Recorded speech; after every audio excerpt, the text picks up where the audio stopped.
All right. So now the session is being recorded. Let me share the screen. Okay. So let's get started, guys. So before we get started, the very first thing, what exactly is Selenium? Anything and everything that you know about Selenium, just let me know. Anything. Selenium is a automation tool used for automating web applications. Its main version is WebDriver, and it is an interface. Okay. So WebDriver is one of the component. There is also something where we can just record and play our scripts. I don't know the exact name, but yeah, it has that feature. Record and play is something which is called as IDE. Okay. Selenium is an API. Selenium is an API. Okay. How about others? Selenium is a open source tool. It's an open source, exactly. So open source means no license required to work on Selenium, completely free of cost. Whereas if we talk about other automation tools like QTP, UFT, which were the biggest competitor of Selenium, RFT, these were not open source. We have to pay a heavy license for per user, whereas same functionality Selenium provides absolutely free of cost. So that is the reason majorly companies, they have moved from QTP, from RFT to Selenium. It's a functional testing tool. Okay. Yeah, Selenium is for functional testing only. No performance testing, no security testing, only functional testing. Anything else? Selenium Grid allows to run parallel on different machines. Okay, so we have a component called as grid. So set grid for parallel test execution. Okay. Yeah, it's ThoughtWorks was the company that found out Selenium, and RC was the first version. I feel Selenium RC was the first version. RC was the first version, and started by ThoughtWorks in the year 2006. Anyone know the developer name? Jason Huckins. So he was the one who started this, and he started with the initial component called as RC and IDE. So this was when the Selenium version was 1.0. Yeah, Selenium's language was there at that point of time. Okay, so another thing, Selenium supports multiple browser, multiple OS, multiple languages. Very true. So Selenium, it has got a multi-browser support. You can run your test on IE, on Firefox, on Chrome, on Safari, on Edge, right? All major browsers are supported. If we talk about multiple language support, you can run your test on using Java, C#, Python, Ruby, JavaScript, PHP, all major languages are supported. Then if we talk about operating system or the platform supported, so all major platforms like Windows, like Linux, like Mac, like Solaris, like iOS, Android, all major operating systems are supported by Selenium. Right? What is the current version of Selenium? 4.0. 4.1. 4.X. X, as in the current version is 4.1.2. Right? It means there was a version Selenium 3 as well. This went up till 3.141.59. And prior to this, there was a version that is Selenium 2. And this went up till 2.53.1. So what all components these versions share? So how many components are there? We have seen, we have IDE, something called as RC, something called as WebDriver, and something called as Grid. So 1, 2, 3, 4. So 4 components you have mentioned. Anything else we have in Selenium apart from these 4 components? Remote. Remote web driver. No, that is called as a remote control, which is RC. Remote web driver is a class that is in WebDriver only. Any other component apart from these 4?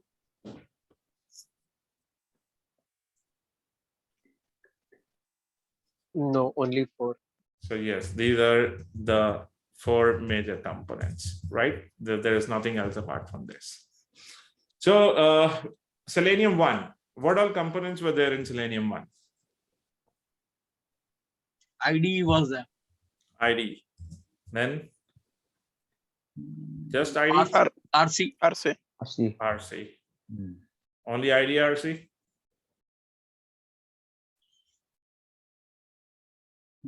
And it was Grid 1. How about 2.0? Like web driver, WebDriver, grid, and IDE also there. and ID also there. How about RC? It was partially supported. I don't remember, but the backtracking was there. It was partially supported. Like Yeah, some- RC was supported till 2.44 release, and then it got deprecated. And Selenium 3 RC completely removed. So ID was there, WebDriver, and Grid 3. So what about Selenium 4? like JSON wire protocol has been removed. That's the main thing. That's correct. Yeah. So we'll be talking about the architecture of Selenium 4 as well. We'll be discussing about the difference in all these versions. So why 1 was there, why 2 came into the market, why 3 came into the market, and now why 4 is there in the market. So why they're like when they're increasing the release like from 1, then 2, then 3, then 4, what is the difference in these versions? So next time we may see Selenium 5 in future, but not right now. But what is there in Selenium 4, which is not there in the previous version of Selenium? So we'll be discussing about this once we discuss about the architecture of Selenium. So 4 also contains ID, WebDriver, and the Grid part, right? But there's a lot difference in the architecture between Selenium 2, 3, and 4. Right, that we'll be discussing about once we discuss the architecture. Okay, anything else that you know that we can integrate with Selenium? Any integration? JUnit, TestNG, JUnit, and NUnit also. NUnit, Jenkins is there. Jenkins. Maven. GitHub, Maven. PUI, Git, GitHub. JLog. Sorry? Log4j. Log4j. There is some reporting report. file, extend report. Docker, extend reports, AWS. AWS. POM. What is this POM? Because we have 2 things. One is POM XML and one is page object model. Correct. Page object model. JDBC database. Anything else? So see, so many integrations that we talk about here, and these integrations has nothing to do with Selenium. But without using these integrations, you cannot build up an automation framework, right? You cannot automate your test cases without using these things. Mailing, Java Mail API, yeah. Right, and then there are a number of other things. So let me walk you through the course content first. So this is the latest Selenium 4 content that I've designed. So initially we're gonna start with the basic history of Selenium, and we'll be discussing about the architecture. We're gonna see a little thing on ID. We are not going to focus on the record and play part because majorly things are handled in Selenium through the programming part. ID is not that much capable to automate your website fully. So we'll not be wasting time on the record and play feature. Then we're going to get started with the configuration of Selenium. We're going to see how to configure multiple browsers and use Maven. And then we'll have a detailed training on core Java. So once the core Java is done, then we'll be starting with the new features of Selenium 4. We're going to cover some advanced topics. So each and every feasible element we'll try to automate it using Selenium, so that once we are done with these topics, you'll be capable enough that you can automate any website on your own, right? Any complex application, be it having any like n number of dynamic or complex elements. We're going to learn all the strategies of XPath, CSS handling. So these are the things we'll be learning in depth. And then we'll be seeing some latest features which are there in Selenium 4, which are called as the CDP, Chrome Dev Protocol features. So this is something which is very interesting, which were not there in the previous versions of Selenium and have introduced in Selenium 4. So we'll be covering all these latest topics. Then we'll be learning the framework, which is TestNG, very, very important framework. Without this framework, you cannot design your test cases or test suites. Then we're going to do other integrations like learning extend report, database connectivity, POI for Excel reading, generating logs using Log4j, sending automated emails, then Grid, Docker, Jenkins, Maven, and then we'll be doing 2 live projects that will be building from scratch. So all these major frameworks like data-driven, keyword, hybrid, page object, page factories, these are the 2 frameworks that will be building from scratch. So these are the topics that we are going to cover in 3.5 months, which is actually going to build up your base for automation. But this is not the end of the world. Selenium is quite huge. Even if you keep on learning Selenium for 1 year as well, then there are endless topics. So I have designed a dedicated course on specifically for the framework designing part as well. Once we are done with the 2 live projects, then you will be following this course as well, which is called as Automation Architect Selenium 7 live projects. So these are 7 major projects that I have added in this course, where end-to-end framework designing on Cucumber with page object, page factory. So this is like, this course dedicatedly talked about the live projects only. There are 7 projects. If you thoroughly go through these projects one by one, then you can master the framework designing part, right? Then there's nothing, I mean, in interviews that you should not be able to crack. So these are some of the things that you'll be getting access to, right? So that's about like what all topics that we are going to cover. And let's get back. Any questions so far? Like Rahul, you said that we will be moving from Java then to Selenium.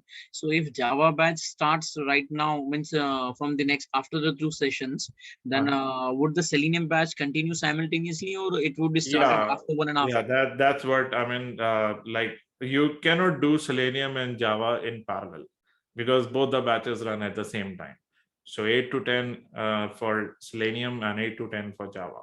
And Java is taken by a different instructor, a dedicated instructor. And like he's again working as an automation lead. He's also master in core Java. So we have taken a lot of batches of core Java. There are many students who are attending today have completed this core Java part and now moving to Selenium. So Selenium part entirely will be covered by me only. All the framework designing, all these integrations I am going to cover, right? Just that you're getting a dedicated training on core Java first, so that your base of programming will be built. And whatever that you will be studying in Java will be practically implementing the same in Selenium. Okay, thank you. All right. Any more things you want to discuss? So which is the main website of Selenium? Selenium HQ, I think. Selenium HQ. How about others? What's the question? Which is the main website of Selenium?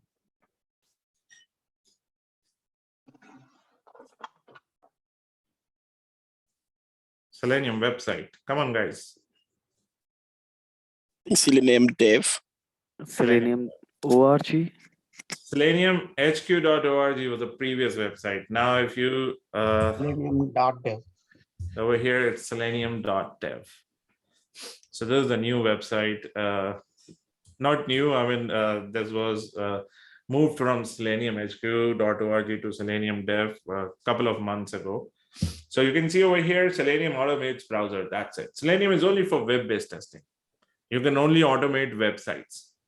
No desktop application, no other applications.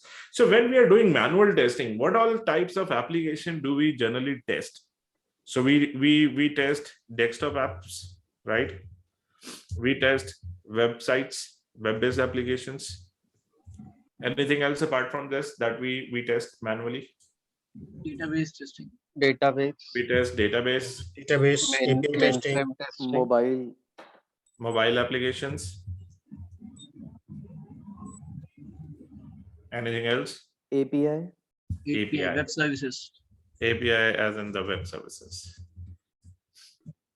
Anything else? Mainframe database is somewhat similar. Anything else? Any other application that we test? Backend testing is your APIs or database itself.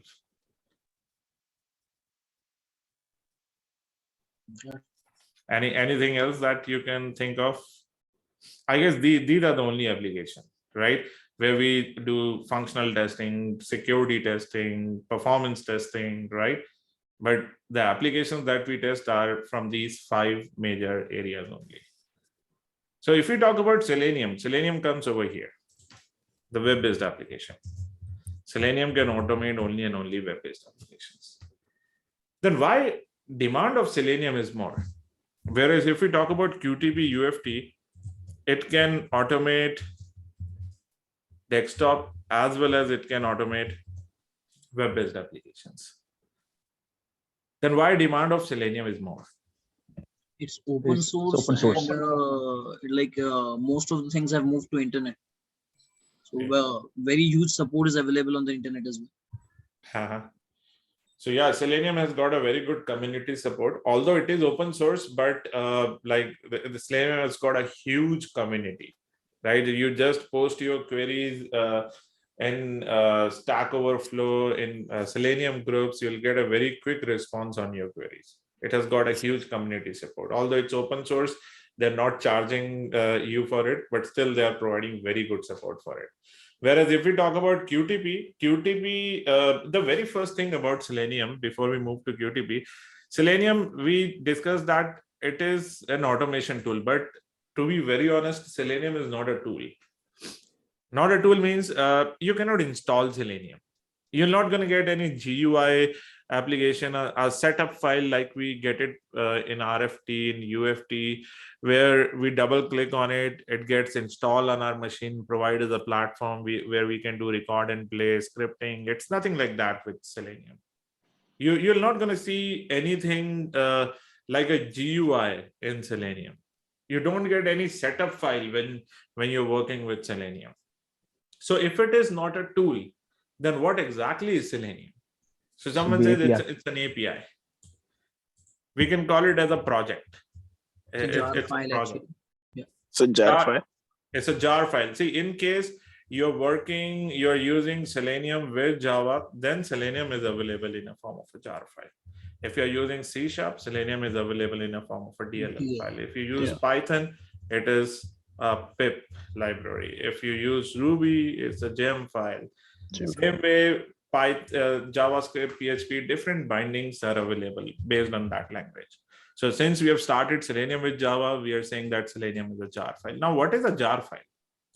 What is there inside a jar file? Like many libraries are there, many Selenium Java files are there. A lot of dependencies. So we can call Selenium as a library as well. So what does this library consist of? Collection of classes. Collection of classes, methods, functions, interfaces, right? A complete project which is designed in Java. That is what Selenium. So Selenium is basically a project. And if you are accessing that project in your project, you can treat it as an API. So Selenium act as an API to your project. So this project is already built, which consists of so many classes. I hope everyone understand the term class, right? I hope everyone in your graduation, at least, you must have studied the basic programming like C, C++. I know there are many people who are not in touch with any programming from long time, but still you have heard somewhere there is something called as a class, something called as a function, right? I guess there is no one which is not familiar with, at least familiar with these terms. Yeah, just heard, Rahul. Yes, sir. Yeah, That's just fine. heard about it. That is the only thing required for the initial 2 introductory sessions, right? Although Selenium is completely related to programming, we are going to write a little bit of code in these 2 sessions, but don't worry about the coding part. If you're not able to understand the code, just take these sessions as it is, very lightweight, right? Don't worry about the programming. Just try to see what level of programming that is required for Selenium. And when you move to the Java, when you study the Java, you should be able to understand these topics easily. Because after your Java session, we're going to repeat these 2 sessions and then we'll start with the Selenium part. So don't worry about it, right? So that is what I said, very, very basic of programming, which is required. So if I'm talking about Selenium is not a tool, it's an API, it's a project. So Selenium initially, let's say if it is started in Java, it is collection of classes, collection of method functionality. If you're using that functionality in our project, we call it as an API. So let us first understand the term API. API does not, I mean, if we know API as web services as well, where we have something called as REST, where something called as SOAP. So these are also APIs, but API itself is a huge like term. It's not just only web services are called as API, right? So let's understand what is an API first. So I'm going to take a simple example. Let's say I'm a Java developer and I work with some xyz.com. And here I got a task to design a calculator. Now in a calculator, there are various operations available. I can add something, subtract something, divide something, multiply something, and so on, right? I'm taking a very, very simple example.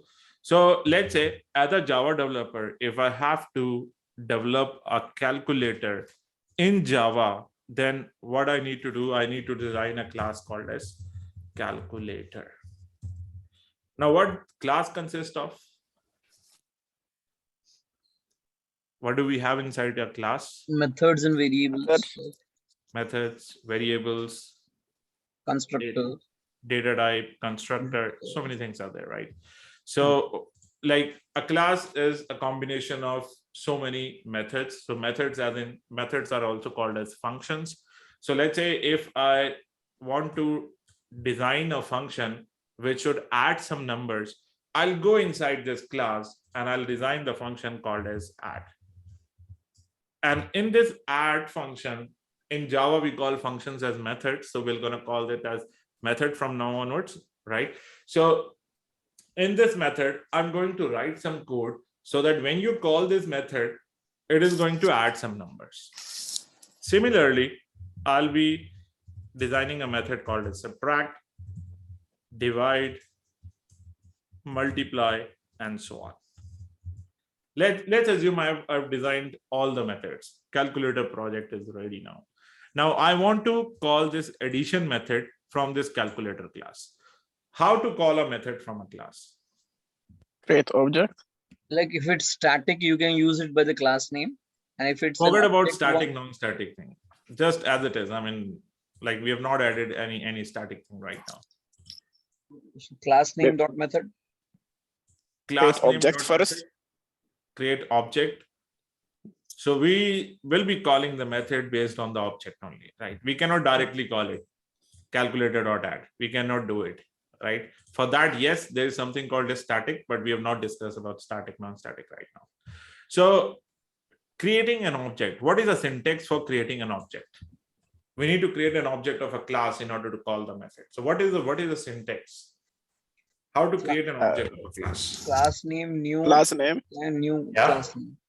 class name, Object name, then the class name, object a variable, Object name, equal variable, to new equal to cla- new class class name. name. class name.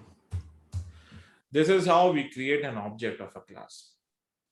In case we need to call anything from this class, the very first thing is you need to create an object like this. This is something like a syntax, you can say, for the time being. And in case you want to call the method, then what should I do? Object dot dot. Sorry, Object name, Object object dot name dot dot method name. method name. method name. So if you write this much code, then whatever that is written inside the addition method will be executed.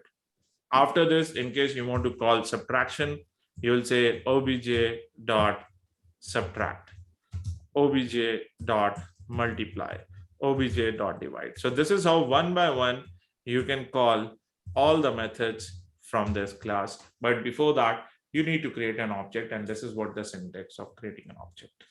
Now, if I talk about this particular statement, what is an object inside this statement?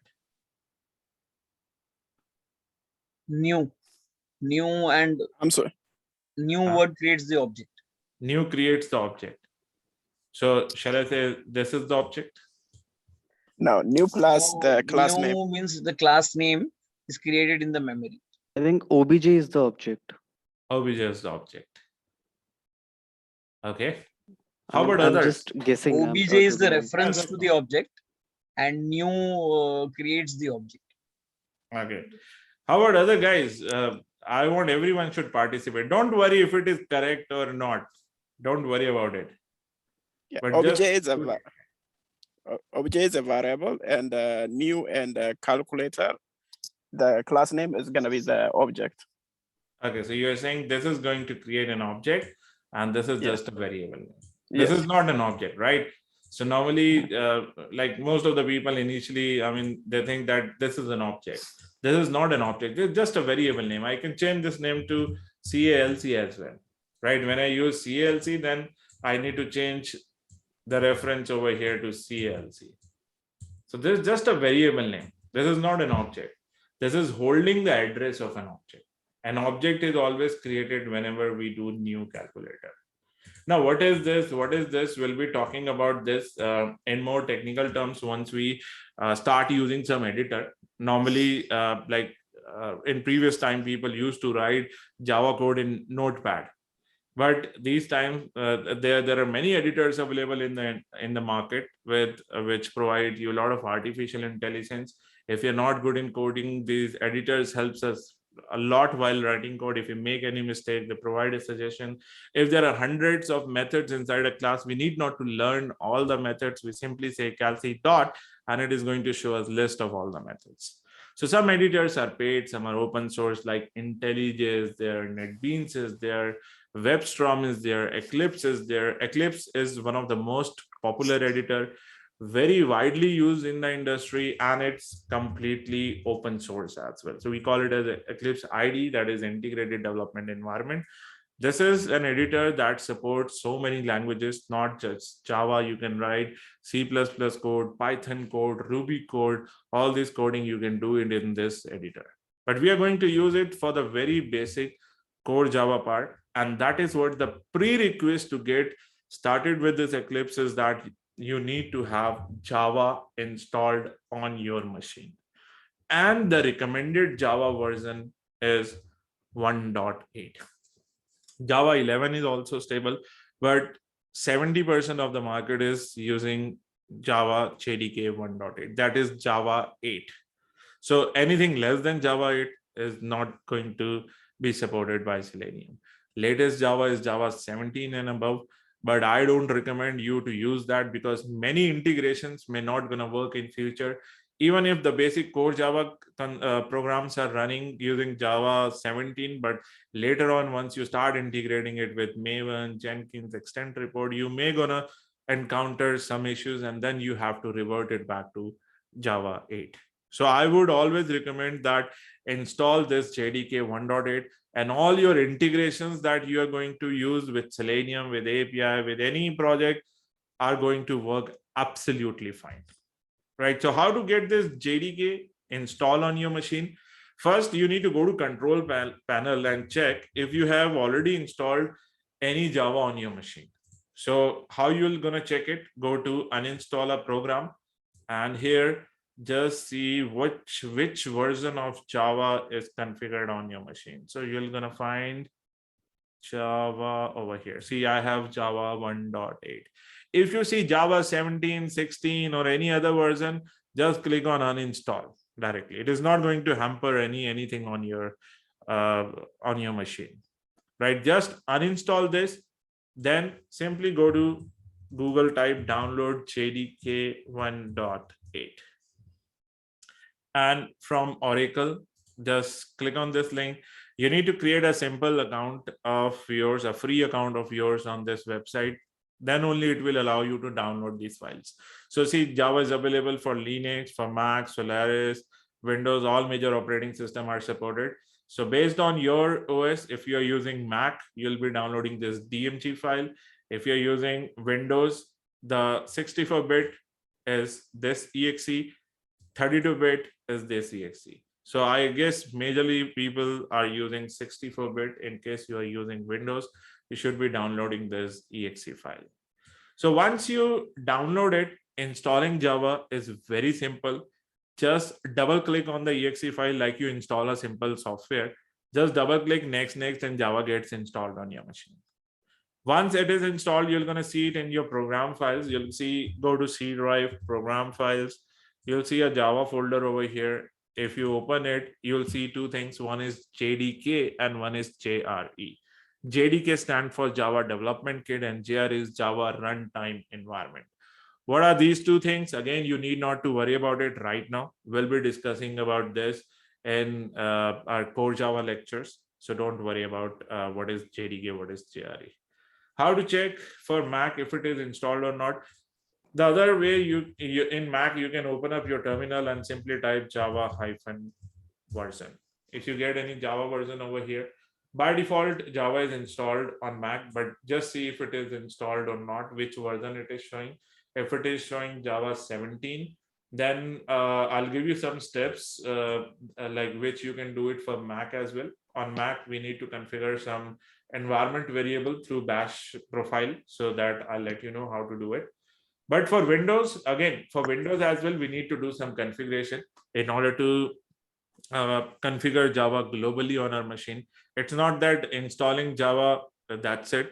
So all the Java programs are going to run fine. But if in case you want to do other integrations like Maven, Jenkins, you need to configure this Java globally on your machine inside your environment variables. So what are the steps? What you need to do is, after installing Java, open this JDK folder. I'm sorry to interrupt, Rahul, but do we need to do this right now, or no? You don't need not to do it right now. Okay, guys. In case you are practicing this parallelly, I would recommend don't do anything right now. Just watch this. Focus on what I am doing right now. Because we are recording all sessions, so you'll be getting the recording of this session, and then you'll be trying it on your machine, right? So don't do it right now. You'll be getting all these notes, everything, and then you can try it on your machines. All right. So after this, if I open this bin folder, you'll find Java over here. So Java is lying inside this bin folder. Now, what I need to do, configure Java globally on my machine, so that any process that may need to know where Java is can get it from that global location. So we'll go to start and we'll just type edit over here. You'll see edit system environment variables. Click on this. Click on environment variable.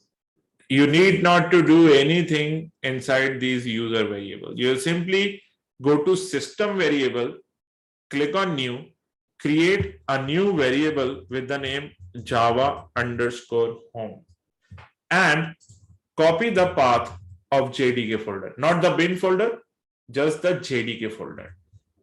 Paste it here. Click on OK. Once you're done with this, you'll find Java home, a variable created, which is holding this particular value. Now go down and you'll find one path variable over here. This is your global path variable. Click on edit. You'll see so many things already configured. Your system 32 library. When you install your operating system, so many things are added over here by default. Don't try to delete or modify these things. Just simply click on new and type %Java _ home %. When you do this, whatever that value is showing in Java home variable will actually going to come over here. So what is inside Java home? Your JDK path. Then Java is where it is inside the bin folder. So what you need to do after doing this, say /bin. That's it. I've already done it over here, so I'm not going to redo it. Let me delete it. But this is how you'll be configuring Java home variable. Click on OK, and Java will be successfully configured. Now go to command prompt and type Java -version. You should be able to see the current version of your Java on your machine. So once you are done with this much, the next thing is you need to download an editor where you can write the Java code. And for that, we'll be downloading Eclipse. Simply type download Eclipse and go to this Eclipse download. So latest version is 2022-03. You should not be downloading it from here. Here you get a setup file. You don't need this particular component. Go to download packages. There are so many components of Eclipse. So we'll be choosing the right one for us. So over here, you can see Eclipse ID for Java developers, for C, C++, for PHP, n number of programming languages are supported. We'll be downloading this one, Enterprise ID for Java and web developers. So this is the one we'll be downloading. For Windows, you can download it from here. For Mac, for Linux, these are the links available. Now, again, in case you are using JDK 1.8, it may happen that the latest version might not work. If this latest version is not working on your machine, the recommended version is 2021-06.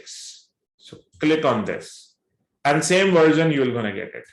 Same enterprise Java web developer. So just click on this and download it. So 2021-06, right? So once you download it, you're going to get a zip file. Eclipse will be downloaded as a zip file. I've already downloaded it. So somewhere around 300 MB file, you're going to get it. And once you unzip it, you'll see Eclipse 2021-06. If you open it, unzip it, you get a folder of Eclipse. Open this, nothing installable in Eclipse. This is the application. Just double click on it and it will launch your Eclipse. If Java is not installed, you're going to get error at this point of time itself, because Eclipse will not run if Java is not there on your machine. So very first thing, Eclipse is asking to select a directory as workspace. Now, workspace is basically a location on your machine where you'll be storing your project code, whatever files that you're including in the project, everything will be stored at a folder, you can say. That folder is called as a workspace. Later on, if you want to refer that folder, you want to open that project, just need to provide the path of that project over here. So we are going to start from scratch. So I'm going to create a new folder and name it as batch March 2022 and click on launch.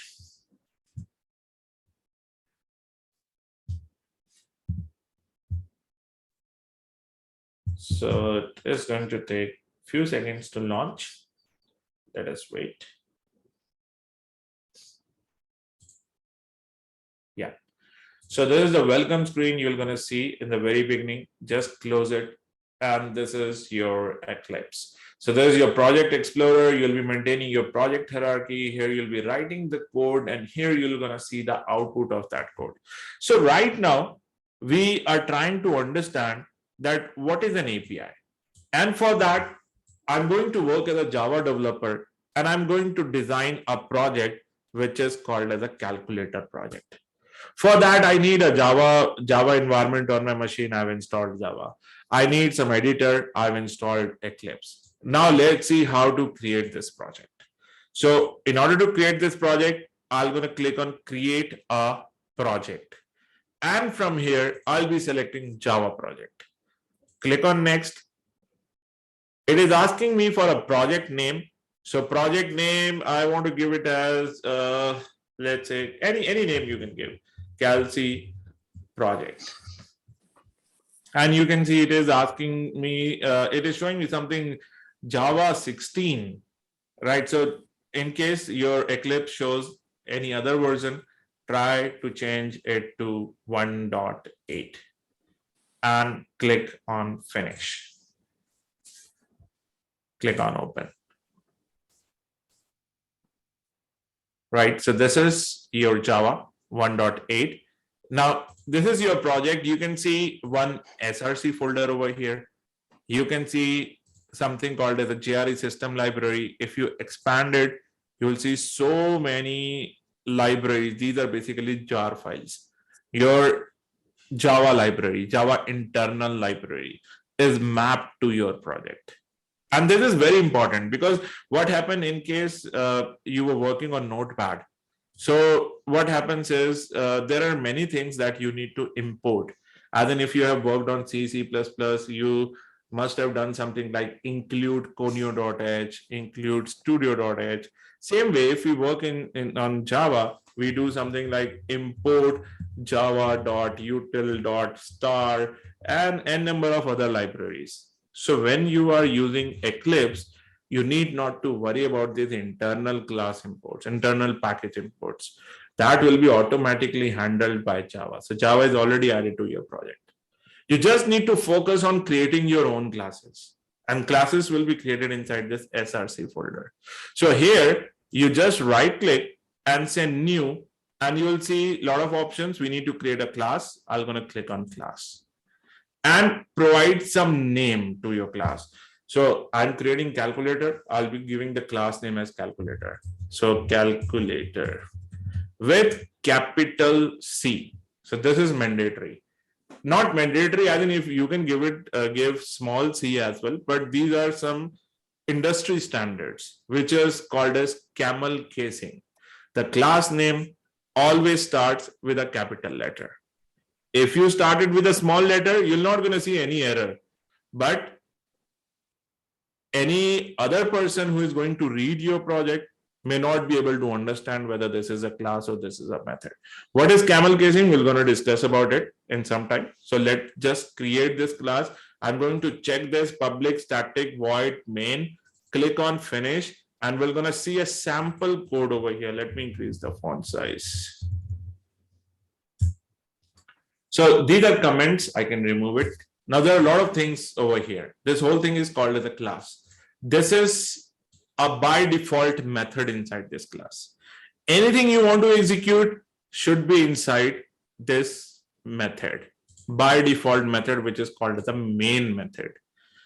You can see something in reddish color, something in black color. These reddish colors are predefined keywords, right? What is public, what is static, what is void? We need not to worry about it right now. We have whole detailed lectures in core Java. What are public, private, protected? These are called as access modifiers. What is static, non-static? What is void, int, string as a return type to a method? How to create a method? These are the things we're going to discuss in Java once we start it from scratch. For the timing, let's say whenever we start with any programming language, we print something. So if I talk about C, how to print in C? What do we write while printing in C? Printf. Printf, correct. What is like when we use C++, how to print in C++? Out, I think. C out, correct. How about core Java? Systemout.println. System.out.println, correct. So the very first program of any programming language is to print hello world. So if you write this inside system out println, this is the run button. Simply click on the run button and you're gonna see hello world printed, right? So Seema is asking, can I get recording of the demo session? Yes, I'll be forwarding this recording to everyone. Once the session is done, I'll be sharing it with everyone, right? We're going to record all the live sessions. Don't worry about the recording part. Okay, so we're not here to print hello world right now. We are designing a calculator, and in a calculator there are a lot of methods available which we need to design. One of the method is called as add. So I'll be creating this method. Now you can see I've started the method name with a small letter. Even if you talk about Java started this method name with a small letter. So this is what is called as camel casing. Now, what is camel casing? Let's say if I have 3-letter, like 3 words, I can say the dark night. There's something called as the dark night. Now you can see I've not given any spaces over here. So at times it is not very readable.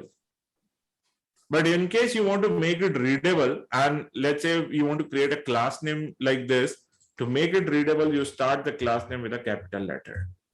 And anything joining should be in caps.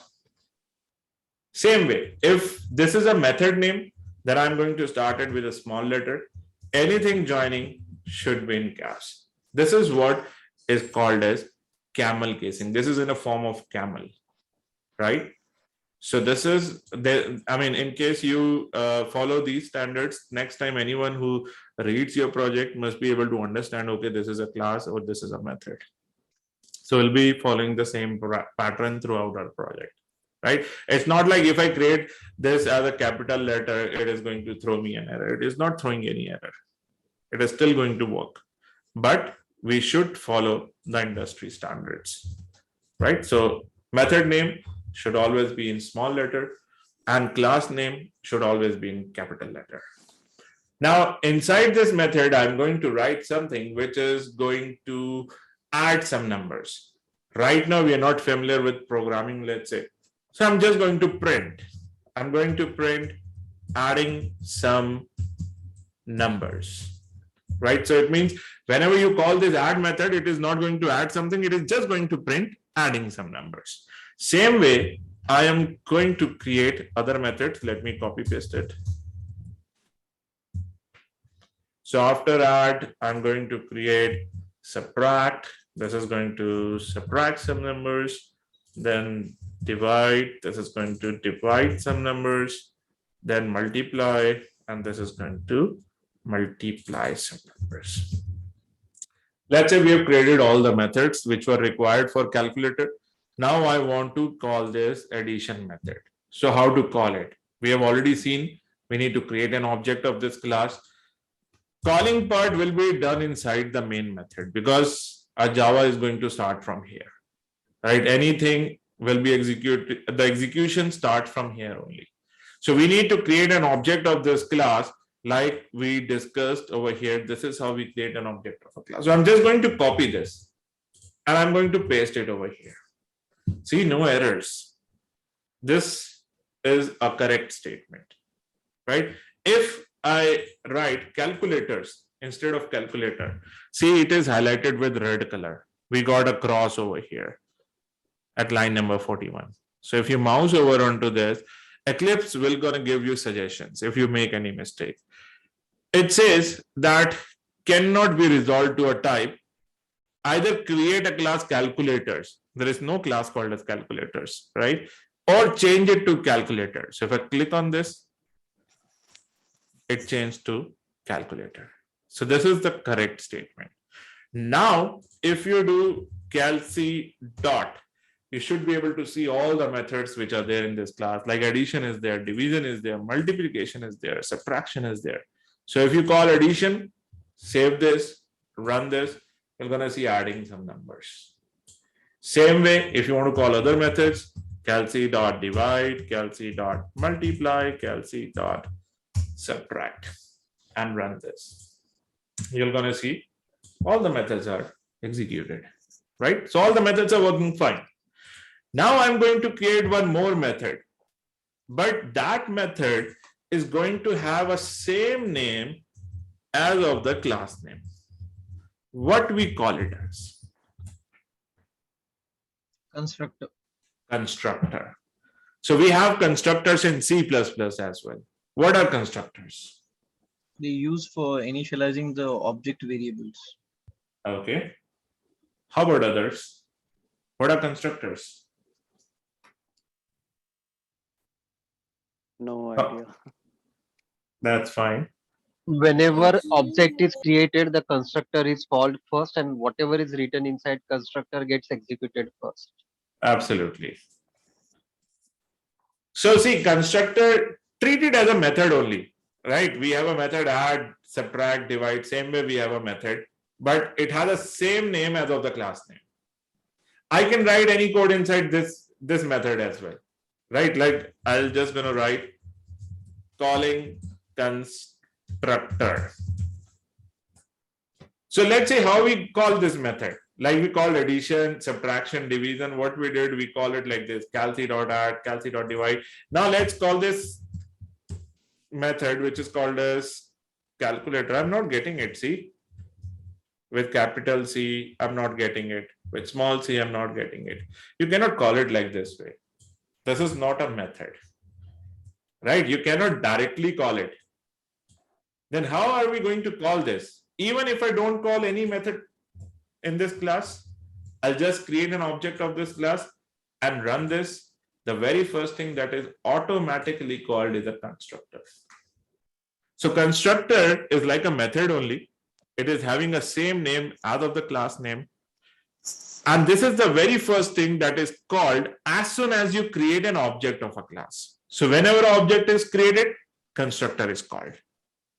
Now let's come back to the same statement where I asked, what is an object inside this statement?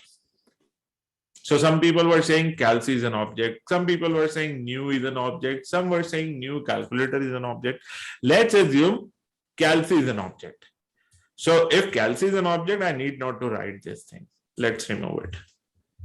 See, no errors. This is a correct statement. Right? If this is an object, and if I run this, let me know constructor will be called or not. No. No.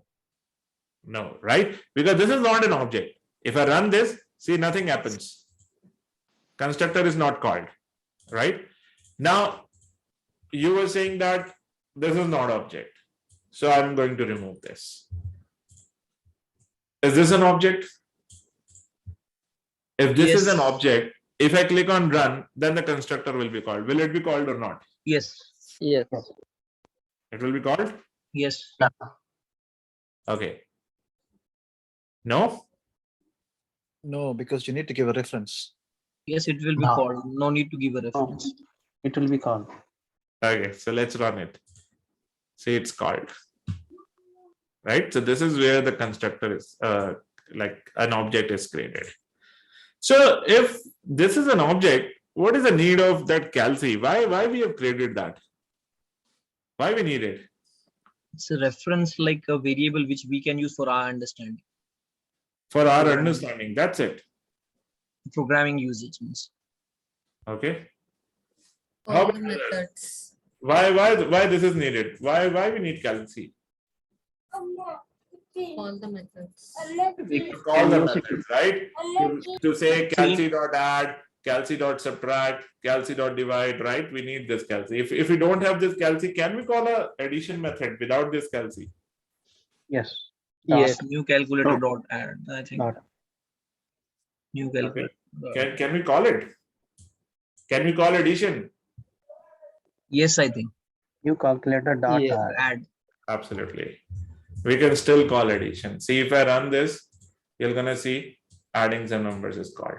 How about division? If I want to call division now, Same new calculator, copy it and again I need to say new calculator dot divide, new calculator dot subtract, new calculator dot multiply.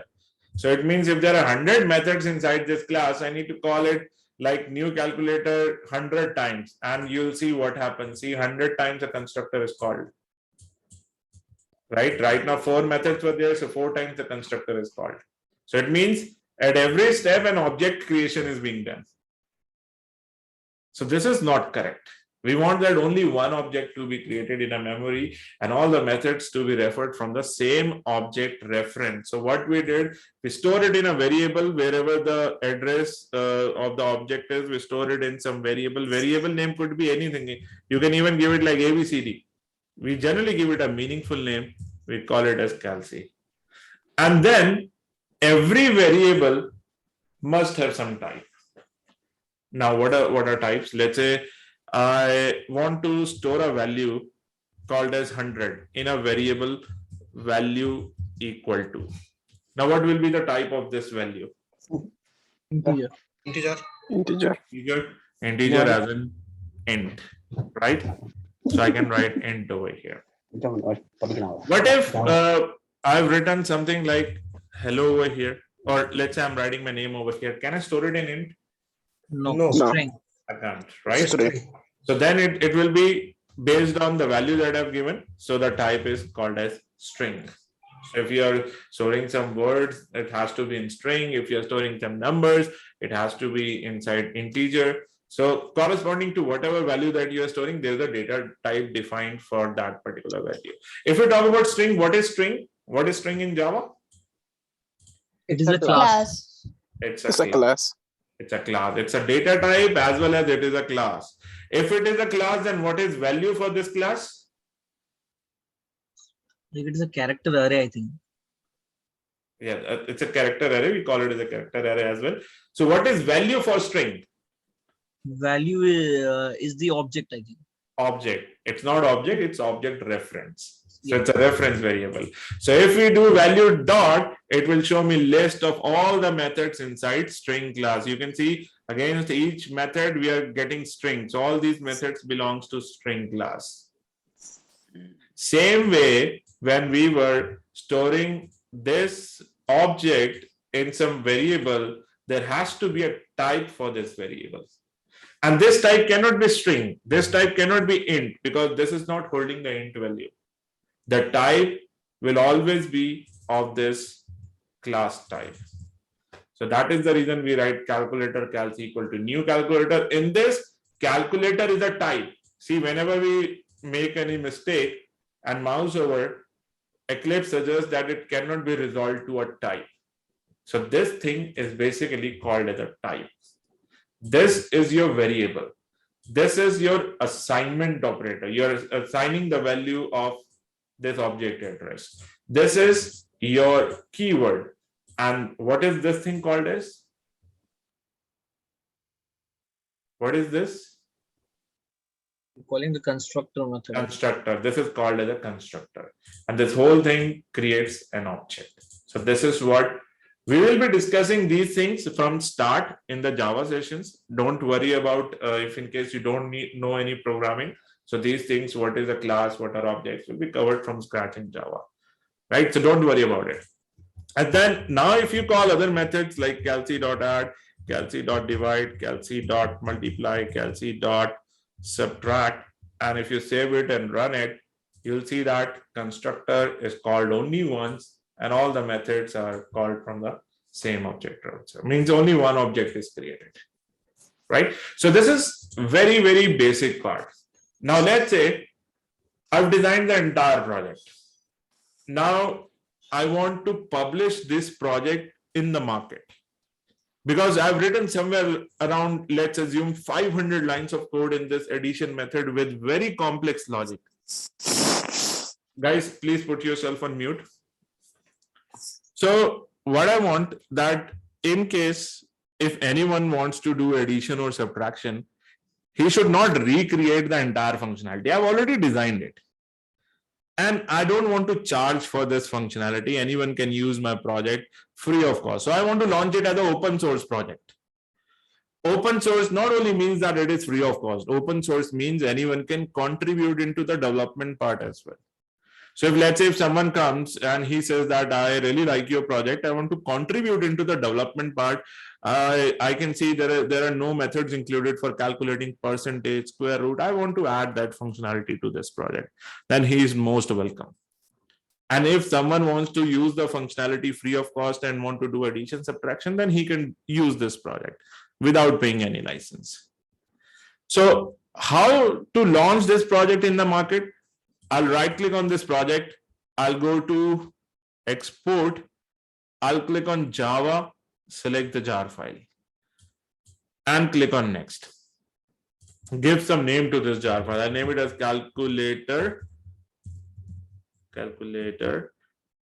version 1.0, the very first version of my project. And I'll be saving it somewhere. I'll save it on desktop, let's say.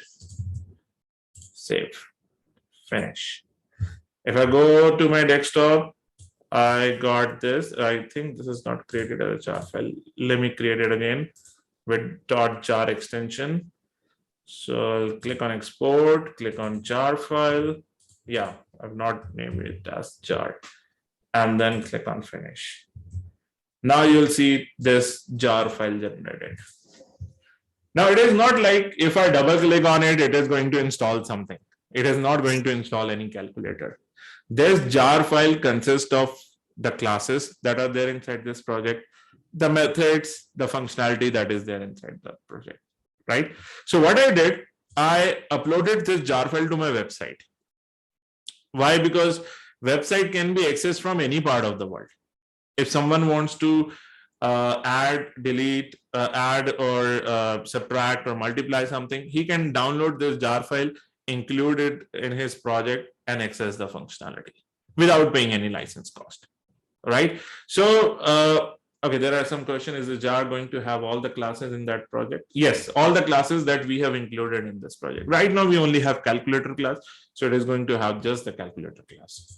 So now I'm going to leave this organization. Let's close this project. And now I'm joining a new organization. Let's say I join American Express, again as a Java developer. Now, American Express, let's assume they have their banking domain designed in Java itself. So they were also having one of the project, a Java project, and their project name was, let's say, MX project, in which they were already having so many classes inside this project. One of the class name was, let's say, just give me a moment. One of the class name was banking. Click on finish. Let me add one main method over here as well. And then there were so many methods. The methods for calculating profit, calculating loss, and a number of things were there. And I was hired in between of this project. Now they asked me to implement a functionality that could add salaries for n number of employees. So as a Java developer, my task was to create this method, public void add. Now, if I talk about this method, the method is similar to what I've created in my calculator project in previous company. Now, there are two ways to design it. Either I should write the entire code again from scratch, but that code was somewhere around 500 lines of code. I can write it, but it is going to take me some days to finish it. But why to put that effort when that functionality is already there in some project? So what I did, I've gone to that website and downloaded their jar file. And then I included that jar file in my project. How? Just right clicking on it, go to build path, add external archives, select this jar file, open. And this jar file, you can see, is added as a reference library in my project. If you expand this jar file, you'll see the calculator class. You'll see all the methods that we have created.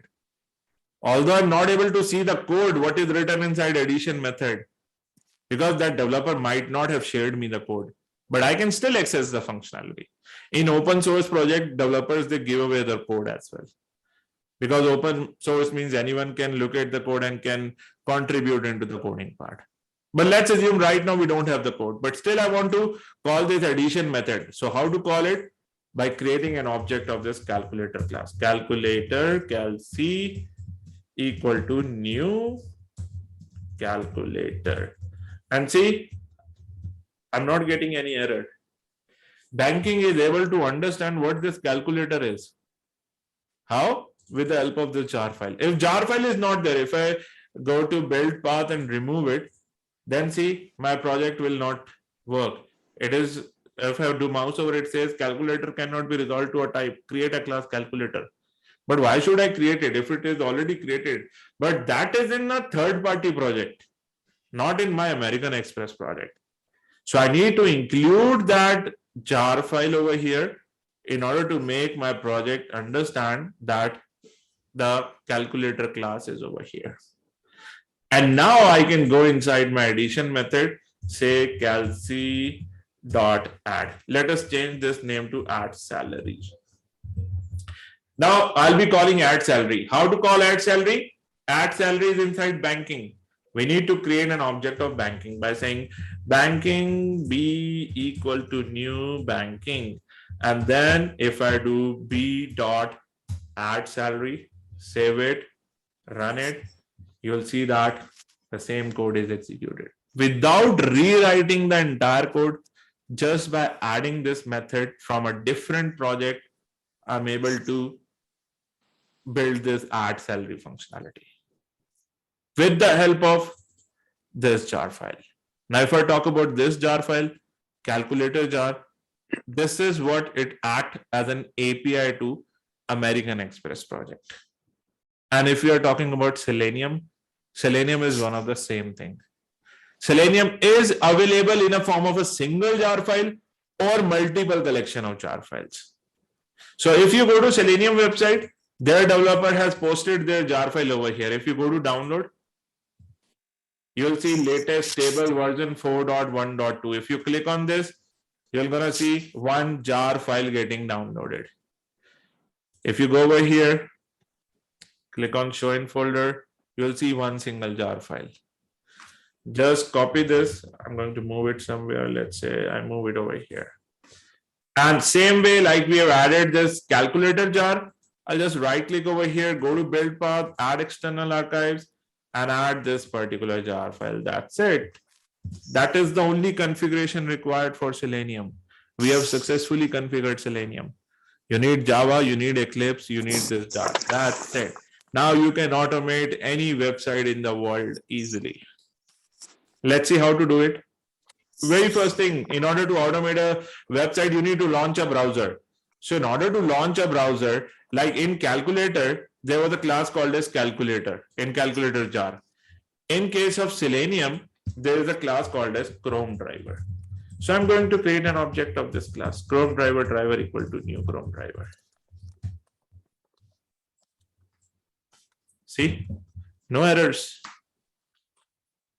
And now if I run this, before running this, I'm going to add one more stuff.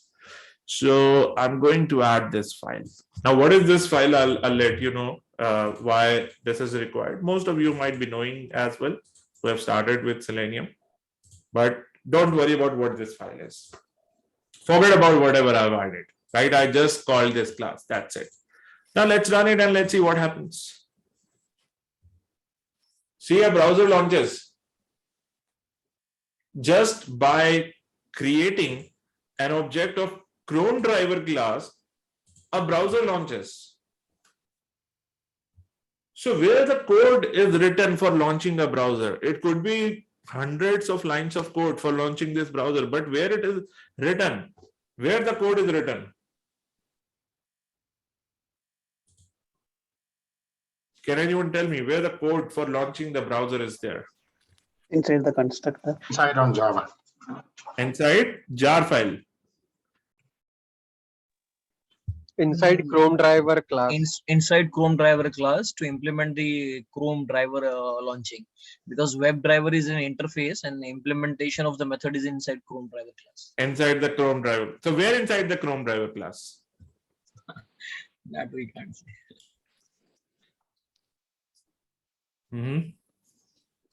Constructor or the static block? In the constructor of the class. In the constructor, exactly. Not inside any method. See, we have not called any method, right? Yes. So as soon as we create an object of a class, the very first thing that is called is a constructor. And in the default constructor itself, They have added that code as soon as the object is, even if you don't write this, if you simply write this, object is created. If you run it, constructor is called and a browser is launched. But we need not to worry about what is written inside that constructor. We even need not to worry about whether the constructor is being called or not, because we are not developing that project, right? We are not developing Selenium. That project is already developed. We simply need to call the classes from that project. That level of Java we should be knowing. We should at least understand what is a class, what is a variable, what is a new keyword, right? What are constructor? We are not designing any constructor right now. We are simply calling the Chrome driver class, creating an object of it, and now we'll be calling the methods which are already created by their developers. We're not going to create any method. We are just going to call them. Let's say I want to navigate to a website. So I'll be calling one of the method driver.get. It is asking me string URL, means URL in a form of a string. String means in double quotes. If I give the URL http google.com, save this and run this, you're going to see that it is going to launch the browser and navigate it to google.com. Now my next test case is to print the title. So title is Google.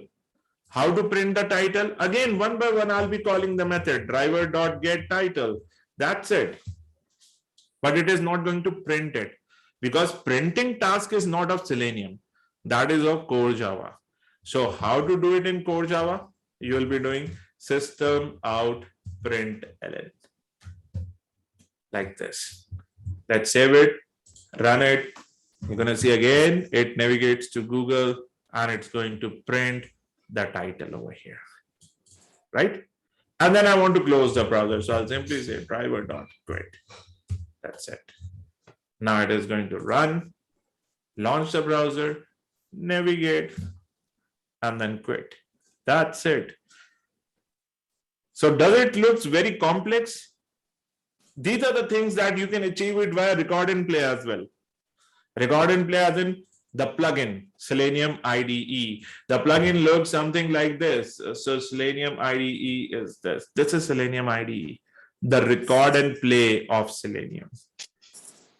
Right? Every automation tool has their record and play feature. QTP, UFT record and play is quite huge. But in case of Selenium, the record and play is a very small feature, a very small plugin, which is not at all used in the industry. Let me show you how this record and play works. We simply need to click on record a new test, give it any name. Let's say I name it as Google project. Click on OK. Type the URL http google.com. Click on start recording. You'll see a browser launches. Now, any action that I'm going to write, let's say Selenium, click on this, and now I'm going to close this. You'll see all the actions are being recorded over here. If I stop it, name it as Google test, click on OK. And if I run all tests, you'll see the entire test case is being executed.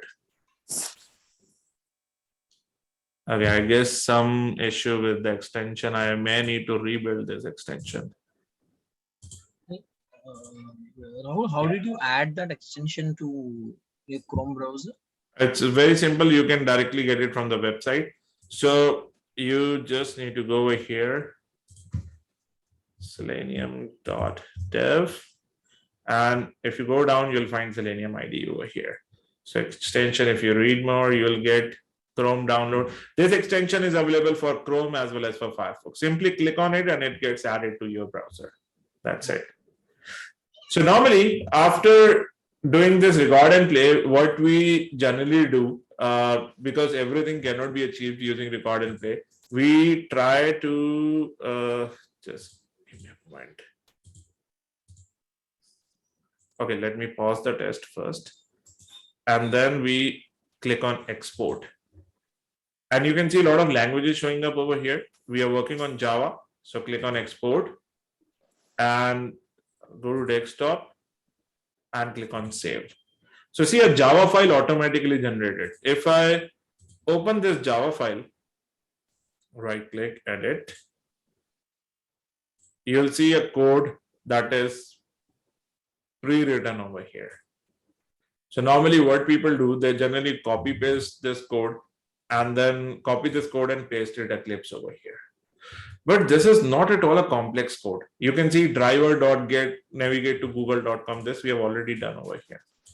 Driver.quit, which is like quitting the browser, right? This code is very, very simple. We should never be dependent on this record and play functionality. Why? Because see, this much part it has automated.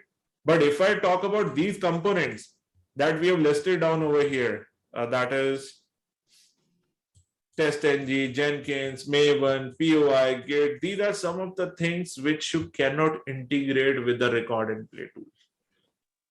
You can only automate the actions on the web page. But if we talk about the Selenium components, if we are talking about these 4 components, these are just 25% in your project. Your Selenium is only 25% in your project. 75% of the task is done with this core Java and all these integrations, which Selenium IDE is not going to support.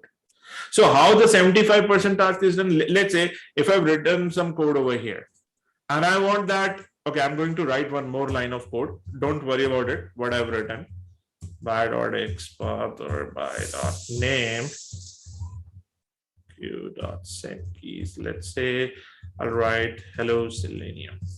So what it is going to do, it is going to find one element as in this is the Google search box. So it is going to find the Google search box. Send keys is something like typing. Find the Google search box and type it over there, call it as hello Selenium. So if I run this, you're going to see.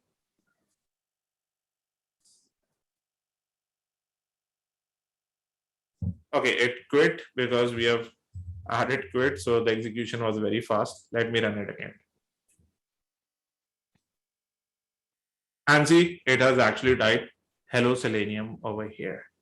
Now, normally, if I talk about what this is my test data. So whenever I test a login window, I need to enter a username, password. I try to test it with n number of permutation and combination. So where we generally maintain our test data? Excel file, right? So normally we don't hard code the test data over here. We generally read it from the Excel file. Now reading and writing from Excel is not a task of Selenium. You cannot do reading and writing from Excel using Selenium. So what you need is another third-party project which is called as Apache POI. So that is another API. Same like Selenium, we have another jar file which is provided by Apache POI. If you go to this website and search for POI, click over here and you get this jar file. Download this, like we downloaded Selenium, we got another jar file which is called as POI jar file. Now same way, like I have integrated Selenium in my project, I'll just right click over here, go to build path, add external archives, download, and I'll be adding POI jar. Now I can do Excel reading and writing. So this task is not of Selenium. So which means whenever we need to do Excel reading and writing, we should be using another API which is called as POI API. Same way, when I'm running this code, it may gonna take, let's say, couple of hours to run. When I automate the entire website, it may gonna take at least 3 to 4 hours to finish the execution. So once the execution is done, are we like able to see what all things are executed?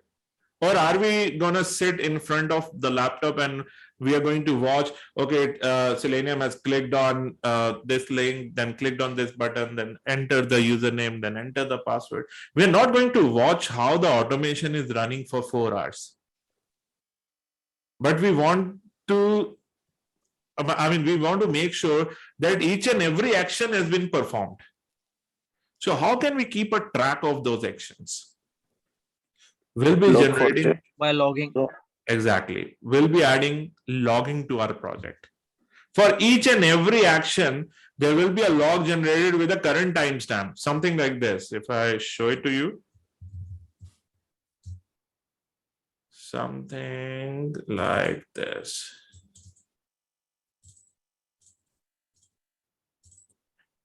A log file will be generated, which will gonna maintain each and every log with a current timestamp that navigated to this particular URL, clicking on this button, finding this element, typing in first name, entered the value as this. So each and every action starting till ending will be recorded with the current timestamp. And this is not a task of Selenium. Again, you need to download a third-party API, which is called as log4j, and this is also a jar file. And then you should be able to generate logs in your project, right? That is what the importance of log4j. Now, again, if you come back over here, maybe like right now we have written just 3-4 lines of code, and we are navigating, we are getting the title, we are typing, right? Maybe if we test it manually, then there could be 3-4 test cases over here. Verify the title is as per the expected title. Verify user is able to type it in the search box. So over here, can you see, can you tell me how many test cases are passed and how many test cases are failed? Is it mentioned over here? I don't see it here. I don't see this thing is showing whether it is a test case or a test suite that I have executed. It is not showing me how many test cases are run and how many test cases are passed or failed. Selenium task is not to do that. But without this, we are just executing a test. What is the purpose of executing the test if we don't come to know that, okay, there were 100 test cases that we have written manually and now we have automated that? At the end, we should come to know that, okay, out of 190 are getting passed and 10 are getting failed. And if 10 are getting failed, why those are getting failed? So that is not a task of Selenium. For that, you need to use another project, another framework. You need to integrate with Selenium, which is called as TestNG or JUnit. JUnit is an old framework. Developers still use JUnit. But in automation, people use TestNG. NUnit is in C#, like in Python, we have PyTest. In JavaScript, we have Mocha, right? And number of like programming language, they have their own unit testing or the automation testing framework. So this is what TestNG is used for. This is another jar file that you'll be adding to your project. Right, so that is what TestNG is. And same way, once the project is executed, we want to show our client that how many test cases are passed, how many test cases are failed. So we'll not be showing him in Eclipse. We need something like an interactive report. So n number of reportings are there, something called as report ng, something called as extent reports, TestNG report. So if you see a report, something like this. So how many test cases are passed, how many fail, total time taken for each test, what was the test data. So these are automatically added. This is a very basic report. If I show you a report, something like this, where it is, reports. Then these are your extent reports. So more graphical, like how many pass right now, all the past test cases are there. If any test case fails, then you're going to see a screenshot also attached to the report. So right now there are no failures, I guess. Yeah. So in this, there are no failures. Otherwise, you'll see a screenshot also attached. So we're going to learn all these, how to generate extent report, who's the automation tester, organization, build number, each and everything is reported beautifully over here. And again, this is not a task of Selenium. You need a separate project, a separate API to generate extend reports. Right? Then there are so many other components which we are not going to discuss today. Otherwise, you may gonna get confused. So step by step, we'll be doing all these things, but all these things are very important. And whenever you're using a record and play, that is Selenium ID, you cannot use these components. You cannot use log4j. You cannot use testng, right? You cannot form up a page object model. So that is where, I mean, a programming comes into the picture. So using Java, you can integrate all these things. And this is what the best thing about Selenium, because Selenium is not a tool. If I talk about an automation tool like QTP, UFT, even if you were discussing about RPA UiPath, which is very popular these days, can RPA replace Selenium? See, RPA is again like a tool. A tool has got 100 features, 1,000 features, or more than that. But there is always a boundary in an automation tool. The feature that developer has designed, you can use only those features. If in case, like while we do testing, we do a lot of permutation and combination. It doesn't mean that for every permutation and combination, you will find a feature inside that tool. Right? Because there are limited features. Every tool has got some boundary. So if a feature is not there, like if I'm using QTP, a feature is not there, I go to HP, I ask for add-ons. They sell their add-ons as well. But again, add-ons are also designed by developers. At times add-ons are there, at times add-ons are not there. So if add-ons are not there, again, I'm restricted. I cannot automate that functionality. Whereas if we talk about Selenium, Selenium is not a tool. There are no boundaries to Selenium. Selenium is just a Java project, collection of classes. Anything that is feasible in Java, we can integrate that thing with Selenium. Anything that you can think in Java, you can develop in Java, you can integrate that thing with Selenium. That is why Selenium is very popular, very powerful, and very widely used. Because there is nothing that you cannot do in Java. So all those things you can integrate easily. Excel reading, log reading, test case, anything that you find in Java, you can integrate that thing with Selenium. And not only this, we talked about like all these components over here, like Selenium is only for web-based testing. For web-based, we are using Selenium. Selenium is nothing, it's a jar file. In case I want to integrate the API testing part as well, not the manual testing. Manual testing of API is done using Postman, using SOAP UI. But these are again tools. My company has built up a framework for UI automation through Selenium. Now, these days, if we talk about any platform, any domain like e-commerce, health domain, banking domain, their components, they interact with each other using APIs itself. That is the reason backend testing is very important.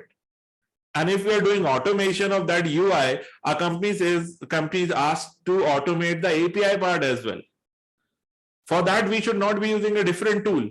We have to integrate everything in one single framework. And then we use something called as REST Assured API. And this is nothing. This is just a jar file. This is one single jar file, REST Assured API. So in the same project, you can integrate this jar file and you can automate the APIs as well. Another thing, every big website, they have their mobile application as well. They have their mobile applications. And these days, when we are traveling, we don't carry our laptop everywhere. Most of the time, we are on our mobile device. Be it any application like Facebook, like WhatsApp, like even you talk about Amazon, Flipkart, you're purchasing things, you're entering credit card information. Most of the time you're using your mobile device. So if testing on web is important, testing of mobile applications are also important. And again, you need not to learn anything new. If you know Selenium, there is something, a wrapper over Selenium, which is called as APM, which can automate your iOS applications, your Android application using one single jar file. This is another Java project. Available in all the languages that Selenium is available. You can use it with Python, with C#, with Java. All major languages are supported. And then database integration, we are going to look all your SQL, MySQL, MongoDB, they provide their own jar files to perform a JDBC, ODBC connection. Now left is the desktop part. So there are some wrappers for desktop as well, which is called as Win App Driver. There's something called as Vinium. All these are nothing, these are jar files. You must have heard about something called as Sikuli, right? These are all Java frameworks. So in one single project, you can include all these jar files. You can automate desktop, web, database, mobile, API, all these things you can integrate in one single project. No other automation tool provides all these features. Integration of everything in one single project. Not just this, all these things can be integrated in one single project without paying any license. So that is what the power of Selenium is. Right, but yes, to get started with, you will be building up your base first. And the base is built up using Selenium only. Once your base is strong, once you're well versed with the programming, with the basic programming part using core Java, should be able to integrate all these things down the line. We just started a new batch of API testing as well. So right now they are covering Postman, which is the manual testing part. The rest assured is not yet started. It is going to take at least 2-3 more weeks for the rest assured part to get started. Because in order to work on rest assured as well, you need to be good in basic core Java. Right. So the timings for this is like 6 p.m. to 8 p.m. IST. And Selenium, we are starting at the same, we are starting it at 8 p.m. to 10 p.m. IST. So this course duration is 3.5 months and this course duration is 2 months. So you can assume that within 3.5 months, you should be able to cover both UI and API automation easily. And if you thoroughly practice, then these are the things we are going to cover. Log4j and Jenkins and Maven, we are going to cover in your rest assured as well. These are the things we are going to cover in Selenium as well. So in 3.5 months, if you thoroughly practice all these things, you should be able to justify your current 2-3 years of experience in automation easily. Right? So classes will be over the weekends only, right? And weekdays, you'll be getting a lot of assignments that you can practice. I know most of you are working professionals, might not gonna get time during the weekdays, but at least half an hour to 1 hour, you need to take out to practice Selenium, because Selenium is nothing we just studied over the weekends and then we again come to the next class in the next weekend and we should be able to understand it easily. You have to give at least half an hour to 1 hour time of yours to practice the programming part, because programming only comes through practice. The more you practice, the more you get confidence, and within 3.5 months, you're gonna see yourself. If you automate at least one website on your own, you'll feel yourself very confident. So that all strategies we are going to discuss in the class. Yeah, WhatsApp groups, WhatsApp group for this batch will be created very soon. So all the students who have already enrolled in the lifetime membership will be included in the WhatsApp group. Rest, you can go ahead and enroll yourself from the website itself. I'll be sharing the recordings for today, and as well we'll be doing one session tomorrow. So tomorrow we're going to see more integrations and launching different browsers. We're going to understand the architecture of Selenium 1.10, Selenium 4. So these are the things that we're going to do in our tomorrow session. And from next session, tomorrow again, we are not going to write any code like whatever that we did today. Only this much will be there tomorrow, so that you should be able to digest it. If any person who is new to programming might not able to understand the coding part right now. So we'll be discussing only the basics tomorrow. And from the next session onwards, people who have completed Java will be covering the Selenium part. And you guys will be moving to the Java batch. Right, I'm gonna share the syllabus as well along with this. All right, so that's all, guys. We are done with our today's session. I hope you guys have enjoyed the today's session and have not got bored. Right, so yeah. One question. Will you share the recording of this session on mail itself? I'll be uploading this to the portal. So you guys must have your account. So I'll let you know where the recordings will be hosted.